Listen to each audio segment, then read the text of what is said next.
Chapter 33. Home Sweet Cave. You must plan for every contingency. Enough greens, meat, grains, blankets, wood, even access to clean water. Without all of these, and more, you will find yourself in deep trouble mid-winter. Assume nothing, prepare for everything to go wrong, and you just might survive to see spring. Author unknown. They packaged the smoked deer meat in waterproof baggies and submerged them in water. The stream was fed by an underground aquifer, which produced ice-cold, clean water for drinking. This eliminated the need for boiling and kept the stored meat at an acceptably cold level. David had been right. They would need at least one more buck to ensure their survival through the winter. Jess and Tina had gathered large amounts of grass and bulrush for mats, as well as absorbent material for Jacob. The supply of diapers had long since run out. Jess watched her son closely, observed his habits, and quickly recognized a pattern of elimination.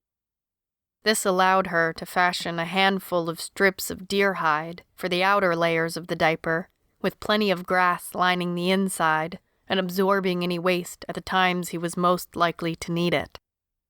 Throughout the weeks, Madge urged cup after cup of milk thistle tea on Jess, until she finally asked the old woman why. "It promotes lactation. You need all the milk you can make for Midainga."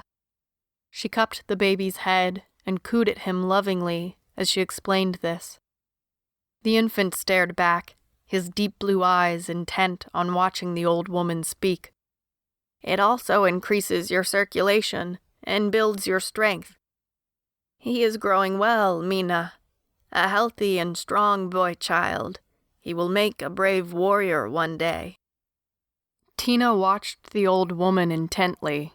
She asked Madge about every plant they encountered outside of the cave until she could recite as many as David could. "Why you call her Mina, grandmother? Her name, yes, not Mina." Madge smiled at the girl. "For the same reason I call you Nidawi, my little fairy child. You with your pretty brown hair. When I see you, I think of a garden fairy. I call Jess Mina, which means oldest daughter, for she reminds me of my oldest girl when she was young." For the old woman, naming the children made them family, showed her love for them. For a long time, Tina insisted her name was Nidawi, and would stubbornly refuse to answer to any other. By the end of October, they had accumulated a large store of fish, which they smoked and then stored in the back of the cave. A small mountain of grass had been gathered, washed, and dried. They used it to stuff bedding and also for absorbing Jacob's waste. David had whittled several bowls out of a fallen log, and they no longer had to share bowls. Jess and Tina had learned to weave baskets out of the reeds they had collected from the lake shore. Madge showed them where wild onions grew, and they harvested basketfuls of nuts and armfuls of sumpweed and plantain. The first week of November, David bagged another deer with his bow, and he sent a prayer of thanks to its dead spirit. He wasn't Osage, but if Grandmother Madge thought it was a good idea, then he was all for it. It seemed respectful somehow, to give thanks to this enormous creature. Its meat and hide would help keep them alive through the winter. Quincy had been with him again on this hunt, although she typically preferred to stay by Jess's or Jacob's side. In the evenings or during the day when Jess had to help climb a nut tree and shake the limbs for more nuts, the dog would stay glued to the infant's side, whining softly moments before he stirred. At night, Quincy's soft whine helped Jess to wake and put a breast to little Jacob's mouth before he was even fully awake. That way, there was far less wailing to disturb the small group's slumber. Quincy was young, but she was an intelligent pup. David looked at the carcass of the giant deer and knew he needed help. He turned back to Quincy, busy sniffing the ground around the deer, and said, "Go, Quincy. Go find Jess and Madge." The pup looked up at him, gave one short bark, and plunged into the forest in the direction of the cave. He began the process of field dressing the buck. He had just begun on the guts when the rest of their band arrived, Quincy leading the way. Their help made short work of it, and soon the deer had joined the newest batch of fish in the smoke hut. "I said the words you taught me, grandmother," David said as they laid out the last deer haunch in the hut. "I talked to the deer's spirit and thanked him for giving his life so we can eat this winter." The old woman stopped. It was the first time David had ever called her that, and hugged him close. "Thank you, Minsei." She turned and looked at the others, misty-eyed. "I am proud to call each of you my family. You honor the old ways and make me so happy." She hugged each of them in turn and kissed Jacob's forehead gently. "Come, come. We have dinner to prepare for our mighty hunter." In November, the temperatures fell dramatically. Madge taught the children how to weave screens of saplings and evergreens to act as a shield across the opening of the cave and reduce the chilly drafts. They built and maintained several fires to deter rodent invaders and increase heat in the living portion of the cave, and kept large stacks of firewood near the cave entrance. If anyone wandered close, they would instantly see that the cave was occupied, but in the long winter months, no one ever did. Madge reminded them that the cave was far from any established trails, and it wasn't marked on any public maps. The chances of discovery were unlikely. "Only members of my team know of this location." Her expression turned grim. "I fear that none of them survived to return." For the children, it felt as if the world outside their cave had ceased to exist. A new world, full of family, simple food, learning, stories, and laughter filled their days. The snow fell deep that year, further insulating their tiny cave beneath the drifts. Jacob rolled over for the first time around Thanksgiving, and David improved his whittling skills. Soon they had wooden bowls, spoons of their own, and even several two-tined forks. Jess learned how to sew deerskin hides, and Madge taught Tina her letters and told the ancient stories of her people. They celebrated Christmas with a feast and an exchange of presents. Jess and Madge had collaborated to create a small doll for Tina. Madge fashioned the body out of stiff cattail reed, and Jess sewed on a tiny dress out of buckskin and then pierced tiny berries on a string to drape around the doll's neck for a necklace. Tina was enchanted with it and created a sling for her doll similar to Jess's and Madge's, so that she too could carry her baby around. David had whittled the small piece of wood into a round disc, engraved a rough J onto it, and pierced a hole near the top that he threaded cord through, turning it into a necklace and giving it to Jess. She hugged the boy and immediately put it around her neck. Madge received a fur muff made of rabbit pelts, mainly from Quincy's kills, and roughly sewn together by Jess. "To keep your hands warm, grandmother," Jess said, and hugged the old woman. Madge ran her hands over the fur, commenting on its softness, and managed a weak smile. She hadn't been eating or sleeping well in the past week. Jess worried that the old woman was falling ill. The old woman slowly stood, walked to the back of the cave and retrieved a hide-wrapped bundle and handed it with great ceremony to David. "Minsei, you have proven yourself an able hunter. My people valued this ability highly. A hunter ensured his people's survival in the darkest of times. Someday you will be a fierce warrior as well, and protect your family from harm. Listen, learn, and grow strong. Protect the ones you love at all cost." The boy's spine straightened, and he opened the bundle. Examined each of the objects inside with awe. Madge had given him several of the dig artifacts: a spear tip, a stone knife, and an atlatl. The last object brought a gasp from Jess, for she knew how valuable these artifacts, especially the atlatl, were to Madge in the archaeological world. This was her work, part of the ancient history of her people, and she would not give these things away without long contemplation and deep regard for the boy. It seemed strange, though, the thought that the old woman would give such valuable artifacts to a child. It bothered Jess a little, as if there was some part of the story she didn't know. For all Jess knew, the old woman might have the beginnings of dementia or Alzheimer's. She said nothing, however, because she was distracted by the last gift to be handed out. It was a field journal, unlined paper, soft tan leather binding, and Jess saw that Madge had carefully written Jacob, and then Misai was written under it and accompanied by a pictograph of a sun. Jess opened and recognized that the first few pages of the journal were filled with tiny writing. They were journal entries. The first one was dated September 19th, 2016, the day they had met Madge. Jess looked up and locked eyes with Madge, who said, "I had a dream one day. In it, I saw a group of people walking west. There were adults, some children, even a small baby. Leading them was a handsome young warrior, smooth-chested, barely a man. When I looked upon his face, it was like looking at the sun, blinding hot.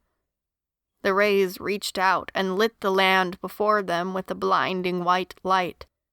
I was not with this group, but I could see them and move among them." She paused. "I saw you, Mina, but you were older than you are now. Fully a woman. You cradled a tiny baby in your arms, and a tall young man walked by your side. There were others, a handful of others, all of you walking through the plains. All of you connected by blood, by commitment, by love.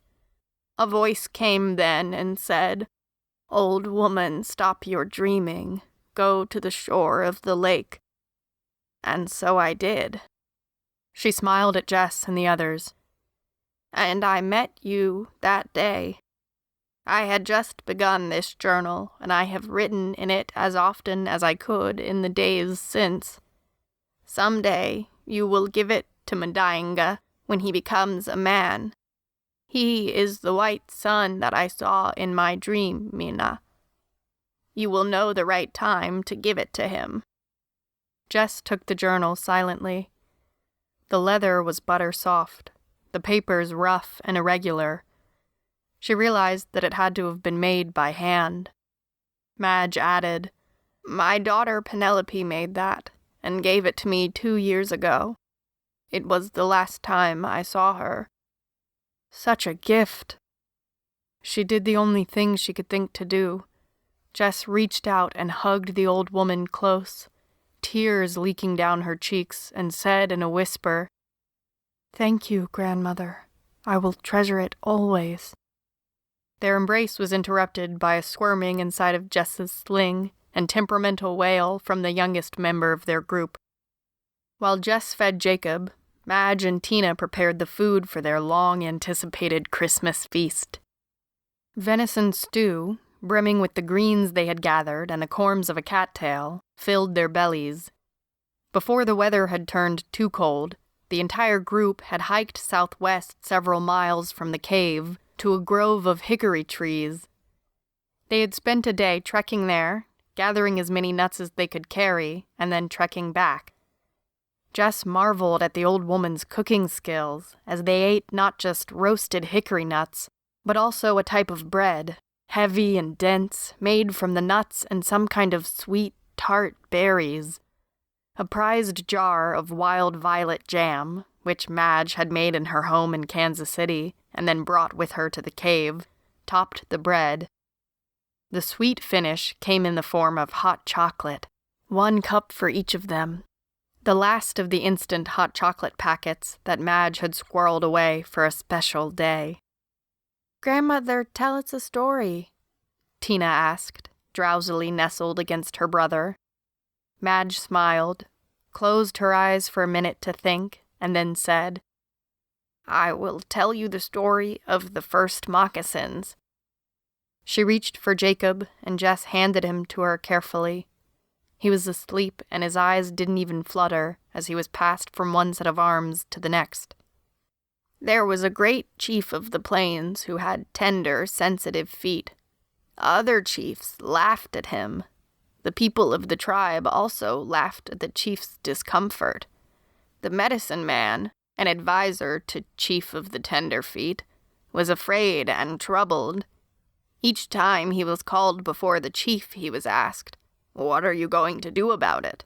The 'it' meant the chief's tender feet.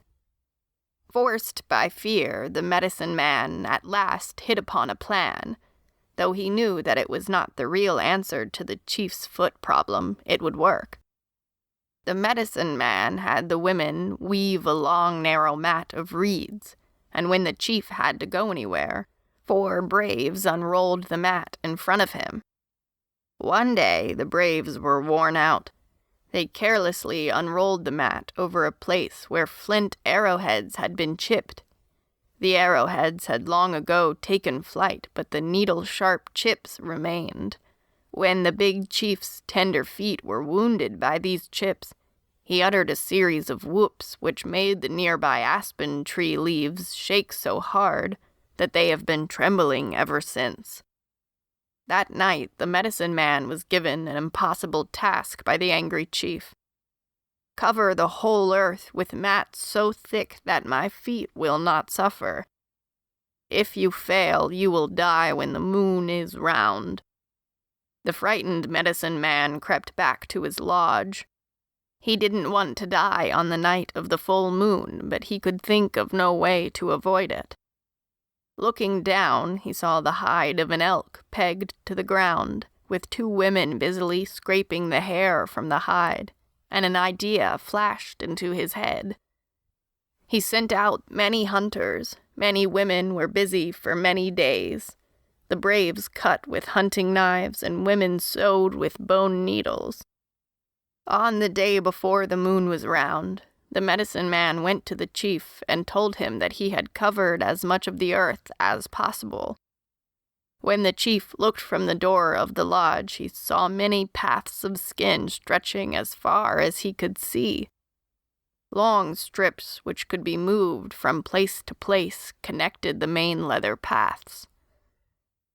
Even the chief thought that this time the magic of the medicine man had solved tenderfoot transportation for all time.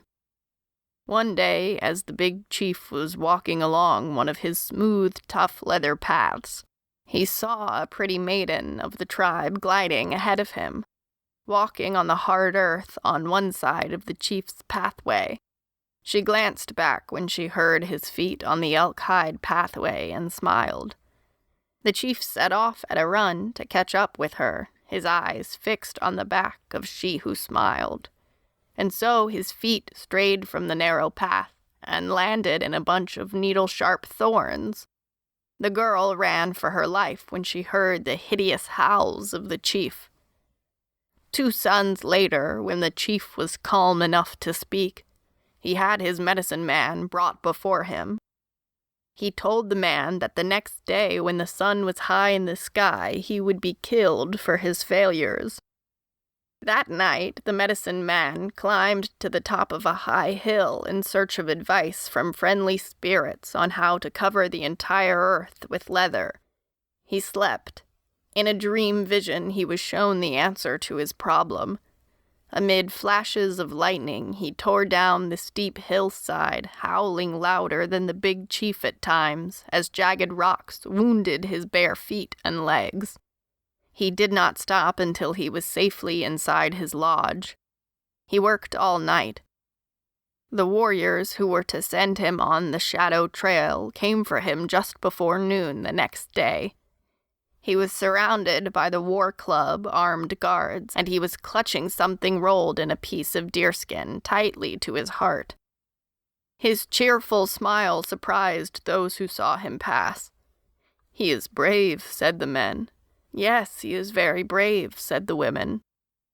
The chief was waiting just outside his lodge. Before the medicine man could be led away, he asked if he could say a few words to the chief. "Speak," said the chief, sorry to lose a clever medicine man that was very good at most kinds of magic. The medicine man quickly knelt beside the chief. He unrolled 2 strange objects and slipped one of them on each foot of the chief. The chief seemed to be wearing a pair of bear's hairless feet instead of bare feet. He was puzzled at first as he looked at the elk-hide handcraft of his medicine man. "Great chief," the medicine man exclaimed joyfully, "I have found a way to cover the earth with leather. For you, O chief, from now on the earth will always be covered with leather." And so it was. The cave was quiet. From the dark, David said sleepily, "I like that story." No one said anything more, and the fire burned low as they all slipped into dreams of moccasins and Christmas. Outside, a light snow began to fall,